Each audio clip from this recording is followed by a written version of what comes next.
আসসালামু আলাইকুম, কেমন আছেন সবাই? দিনের রান্নাঘরে সবাইকে স্বাগতম। আজকে আমি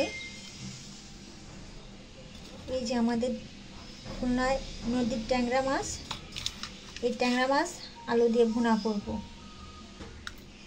এর জন্য কিছু ট্যাংরা মাছ নিয়ে নিয়েছি, কেটে দিয়ে পরিষ্কার করে নিয়েছি।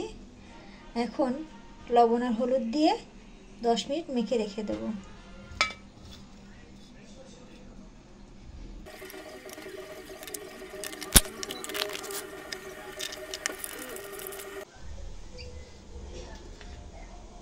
মাছ মেখে রেখেছিলাম, 10 মিনিট হয়ে গেছে। এখন কড়াইতে তেল গরম দিয়ে দিচ্ছি। তেলটি গরম হয়ে গেলে মাছগুলো সুন্দর করে ভেজে নেব।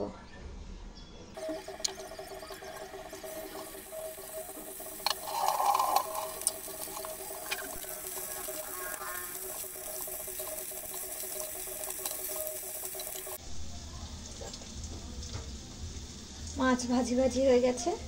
এখন রান্নার জন্য কড়াইতে তেল গরম দিয়ে দিচ্ছি। তেলটি গরম হয়ে গেলে কাঁচা ঝাল আর পেঁয়াজটা ভেজে নেব।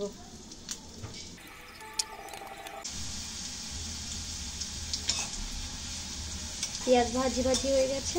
এখন এর ভিতর দিয়ে দেবো সামান্য পরিমাণ পানি।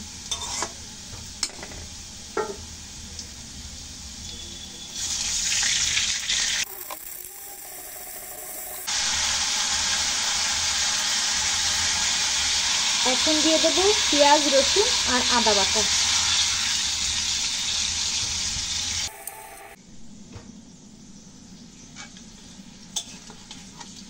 এখন দিয়ে দেবো লবণ, হলুদ, ঝালের গুঁড়ি আর সামান্য জিরের গুঁড়ি দিয়ে মশলাগুলো সুন্দর করে কষিয়ে নেব।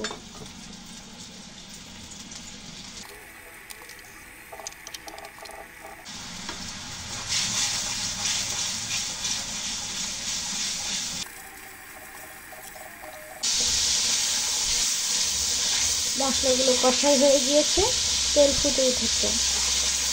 এখন দিয়ে দেবো একটা তেজপাতা আর আলু। এগুলো দিয়ে আরও বেশ কিছুক্ষণ কষিয়ে নেব।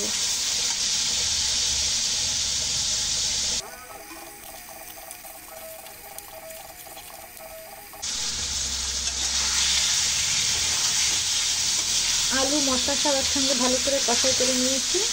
এখন দিয়ে দেবো মাছগুলো দিয়ে কিছুক্ষণ কষিয়ে নেব।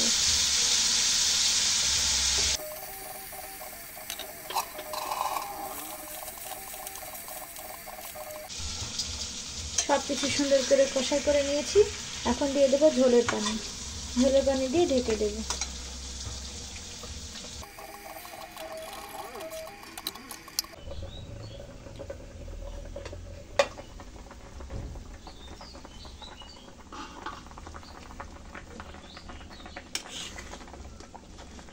তরকারিটা উতলাতে শুরু করেছে।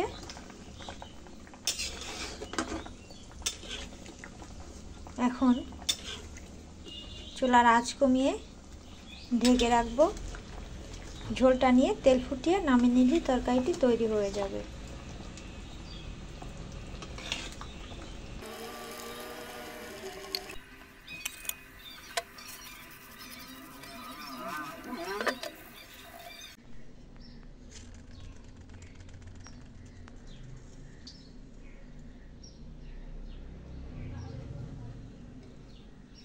দেখুন তৈরি হয়ে গেছে